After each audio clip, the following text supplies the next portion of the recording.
தமிழ்நாட்டுல எத்தனை மாநில கட்சிகள் இருக்கு அப்படின்னு பார்க்கலாம். மாநில கட்சிகளாக தேர்தல் ஆணையம் என்ன மாதிரியான தகுதிகள் வச்சிருக்கு அப்படின்னு பார்க்கலாம். நடந்து முடிஞ்ச மக்களவை தேர்தல்ல 8% வாக்குகள் வாங்கணும். அப்படி இல்லைன்னா 2 தொகுதிகள்ல வெற்றி பெற்றிருக்கணும். சோ இப்போ எத்தனை மாநில கட்சிகள் இந்த அங்கீகாரம் வாங்கியிருக்கு அப்படின்னு பார்க்கலாம். ஃபர்ஸ்ட் இந்திய கம்யூனிஸ்ட் கட்சி 1925ல ஸ்டார்ட் பண்ணிருக்காங்க.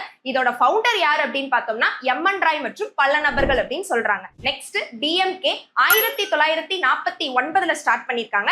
இதோட ஃபவுண்டர் யாரு அப்படின்னு நம்ம பார்த்தோம்னா அண்ணாதுரை அவர்கள். நெக்ஸ்ட் ஏடிஎம்கே, இந்த கட்சி எப்போ ஸ்டார்ட் பண்ணாங்கன்னா 1972. இதோட ஃபவுண்டர் யார் அப்படின்னு பார்த்தோம்னா எம்ஜிஆர் அவர்கள். அடுத்து என்ன அப்படின்னு பார்த்தோம்னா விசிகா, இந்த கட்சியை யார் ஸ்டார்ட் பண்ணா அப்படின்னு பார்த்தோம்னா திருமாவளவன் அவர்கள். சோ இந்த கட்சி எப்ப ஸ்டார்ட் பண்ணாங்கன்னா 1982ல. சோ இதே மாதிரி வேற என்ன அப்படின்னு பார்த்தோம்னா தேமுதிக, இதோட ஃபவுண்டர் யார் அப்படின்னு பார்த்தோம்னா விஜயகாந்த் அவர்கள். சோ இந்த கட்சி எப்ப ஸ்டார்ட் பண்ணாங்கன்னா 2005. சோ நெக்ஸ்ட் நாம் தமிழர் கட்சி, இந்த கட்சியோட ஃபவுண்டர் யார் அப்படின்னு பார்த்தோம்னா சீமான் அவர்கள். இந்த கட்சி தொடங்கப்பட்ட ஆண்டு 2010. ஓகே, சோ இதுதான் தமிழ்நாட்டுல உள்ள மாநில கட்சிகள்.